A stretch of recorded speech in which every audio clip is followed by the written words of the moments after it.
So, fellas, MGTOW brothers, ladies, if you're watching this too, you can learn something from this as well. So I want to read something, and this is a quote from Swami Prabhupada. He started the one of the movements here in the United States.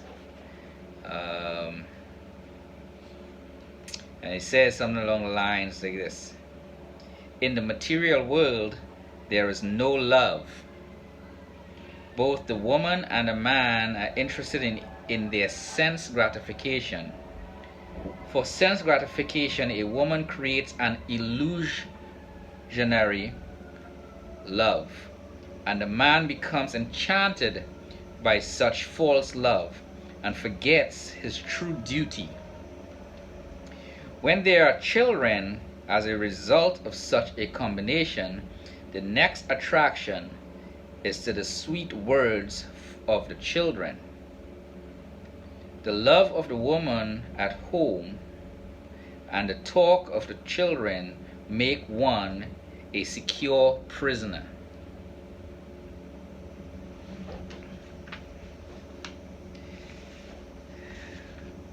You should play that part back, fellas. The modes of material nature, goodness, ignorance, and passion, to be exact. In order for us to exist within the mode of material nature, we have to forget who we truly are, not remember our spiritual self. Hence the reason why I kind of talk about spirituality so much. You got to remember your spiritual self. Not sure how you do that. I'm not a guru or any of that stuff, but I do focus more on spiritual health since it's the least explored of the eight healths. And if you want to know what those 8 healths are, look at my previous video. I talked about that. So I'm not saying, neither is Swami Prabhupada saying don't get married and don't be in a relationship.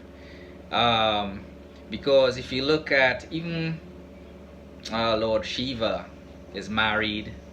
I'm not sure about Brahma. Of course, Vishnu or Narayana or Narayan, he's not married at all. You got to look at some of the culture as it's, at least from this stuff is from the Hindu culture. You would see that like the Manus, the first Manus or men, kind of like demigods almost. They usually, the sages usually only had one wife. It's the people like the kings that had multiple wives, because they're more entrapped in the modes of material nature because they have certain duties to fulfill in that role. So it comes with different rules and regulations. So speaking on that, if you're an ordinary guy like you, like I am, and you want to get involved in a relationship, I'm not against it. I'm not even against getting in a relationship myself in MGTOW.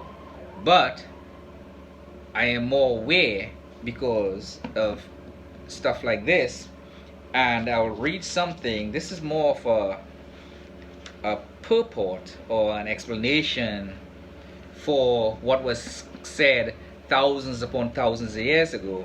And what was said thousands upon thousands of years ago is that he, the man, gives heart and senses to a woman who falsely charms him with Maya. He enjoys solitary embraces and talking with her, and he is enchanted by the sweet words of the small children. Right? The modes of material nature, the reason why at least is explained that we, both men and women, live in the mode of material nature because we thought we could control the modes of material nature.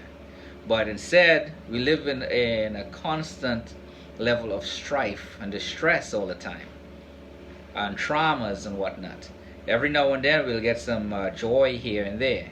We're trying to enjoy the modes of material nature, but the mode of material nature is an energy that's not our own, therefore we cannot control it. You know, unless we take significant amount of meditation and whatnot where we can. And from what I understand, living in the age of Kali, it's almost impossible for us to be able to do things like that. So when it comes to relationships, fellas, think about that. You know, it's a trap. You know, and not that women are maniacal and, you know, just born evil. They're also living in the modes of material nature, and they're manifesting.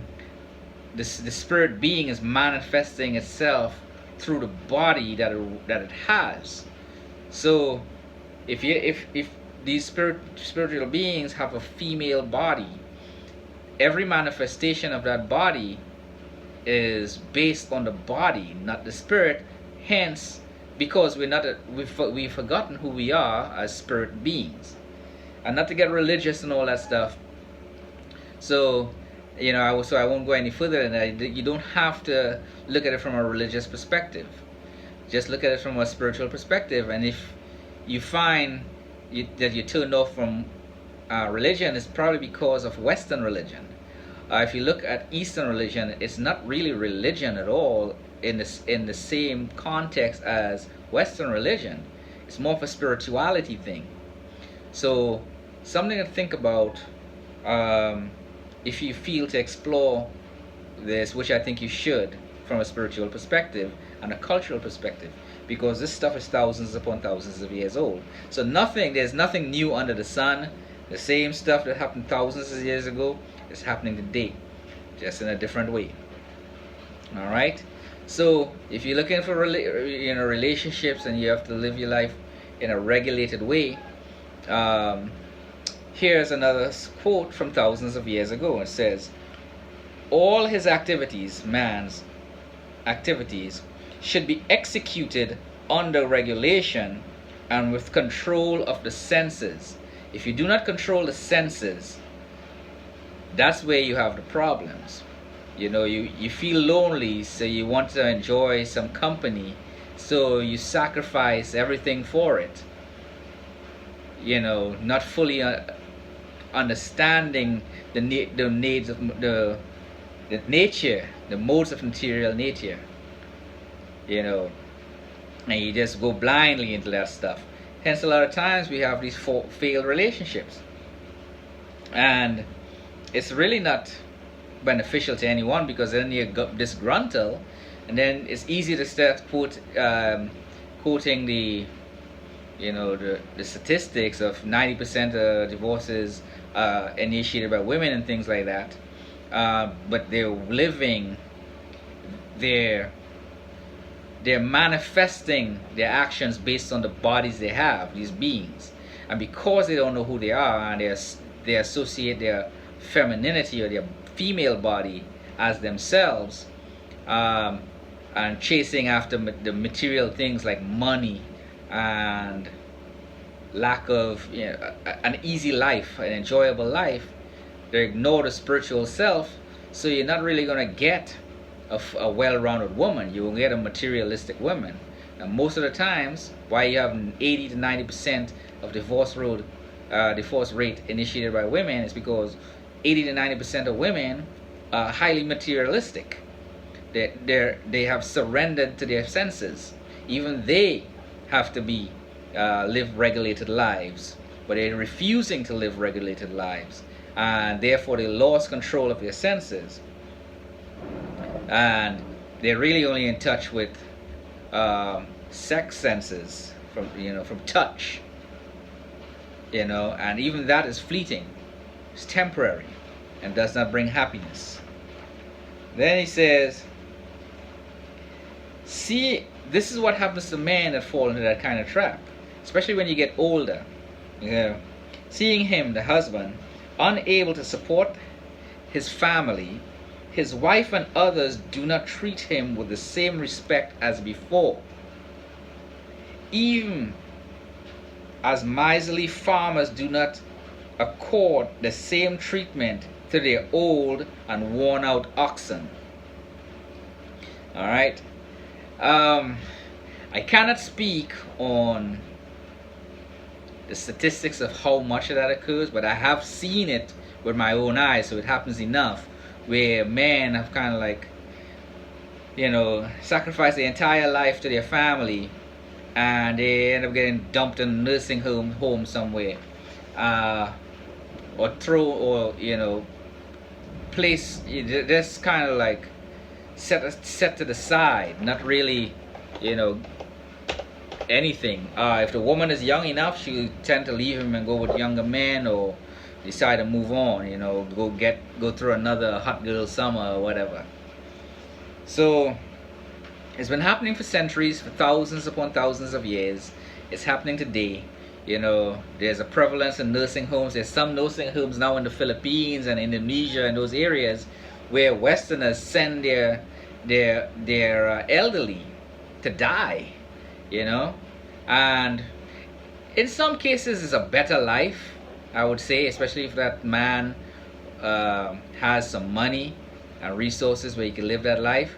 But he's basically around people that's not his family, that's caring for him as though he's family, and making money off him, prostituting themselves off them, making money to take care of his guys. How I look at it, when he should be home with his family, being cared for by his wife and his children. However, thousands upon thousands of years ago, it's like that. The same thing as it is now. So fellas, ladies, understand why MGTOW, men going your own way, is so appealing. And also keep in mind, thousands upon thousands of years ago, at least during for the Hindu culture, after a certain age, the king gives up his throne, so one of his sons take over, and he goes off into the bushes, into the forest, and tend to the spiritual side of his life. He become a mendicant, like a bum. He gives that up. Fathers, typically do that. That was back in the day. So I can see why it's where, from this perspective, if you're following Eastern philosophy, how something like this can happen, where the wife and others do not treat him with the same respect as before, because he shouldn't be around. He should be out in the bushes somewhere, working on his spirituality and living off the earth. Or naturally his wife's supposed to be with him, but of course modern women ain't gonna live like that. In this case, but it looks like a lot of times back in those days, not everybody followed the principles of religion, and religion not as the Westerners look at religion, but as the Easterners look at religion.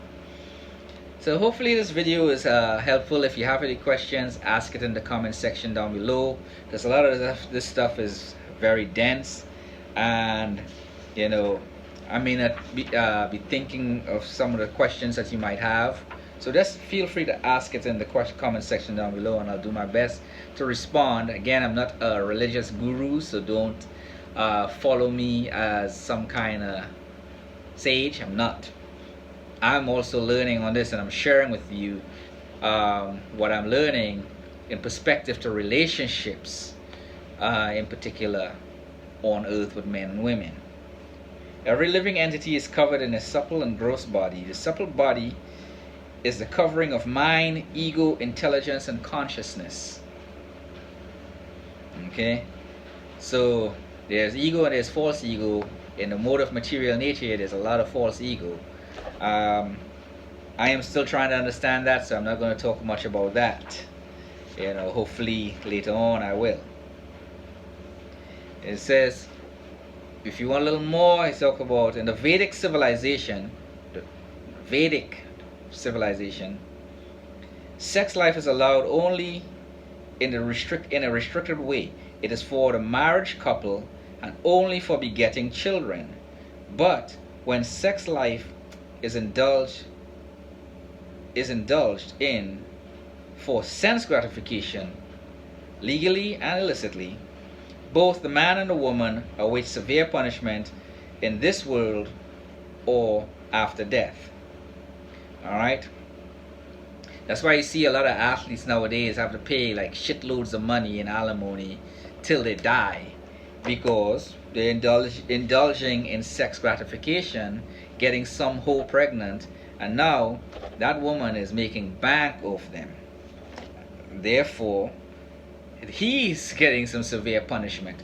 Her punishment will come later, because karma, karmic currency is a thing that I accept on faith, because I don't remember my past lives. So I have to accept a lot of the stuff on faith. But if you're people out there that understand and believe in karma, this stuff comes back. If not in this lifetime, in another. It might even be in this lifetime.